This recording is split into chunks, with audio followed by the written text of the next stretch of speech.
السلام عليكم ورحمة الله وبركاته، ومرحبا بكم في فيديو جديد على قناتكم المغرب الجميل. ستبلغ الميزانية المخصصة لملعب الدار البيضاء الكبير 5 مليار درهم، وسيتم تشييده في جماعة المنصورية في بن سليمان، وسيشيد وفق أحدث المعايير التي حددها الاتحاد الدولي لكرة القدم فيفا، حسب معطيات صادرة عن الشركة الوطنية لإنجاز وتدبير المنشآت الرياضية سونارجس والوكالة الوطنية للتجهيزات العامة.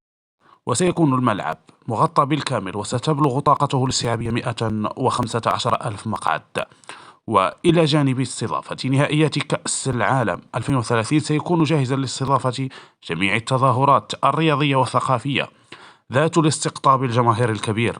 وتقرر تشييد الملعب على مساحة تبلغ 100 هكتار في جماعة المنصورية في إقليم بن سليمان قرب مطار بن سليمان، ويبعد عن مدينة الدار البيضاء ب38 كيلومتر، بينما يبعد ب18 كيلومتر عن مدينة المحمدية على مقربة من الطريق الوطني رقم 313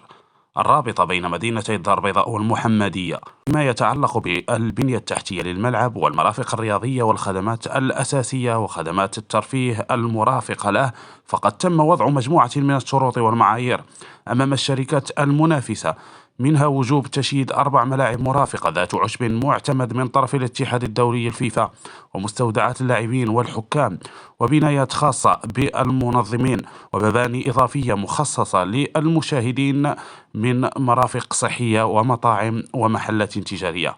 ومن بين الشروط كذلك تشييد مرافق للإسعافات الدولية، ومواقف خاصة بسيارات الإسعاف، ومقرات خاصة بالإعلاميين والمعلقين الإذاعيين والتلفزيونيين والمصورين، ومراكز مخصصة لخدمات الطوارئ والأمن، ومواقف سيارات اللاعبين والمسؤولين، وإدارة الملعب، ومراكز التذاكر، ومركز دولي للبث الإذاعي والتلفزيوني، ومستودعات للتخزين، وملعب ألعاب القوى بسعة 25 ألف متفرج، وصالة رياضية داخلية، وصالة جمباز، ومسبح أولمبي، ومركز مؤتمرات ومعارض، ومركز تسوق، ومدينة رياضية، وحديقة، وفنادق مصنفة، إضافة إلى أبراج سكنية شاهقة وعمارات فاخرة على مساحات كبيرة، لإضافة لمسة عصرية وجمالية على محيط الملعب.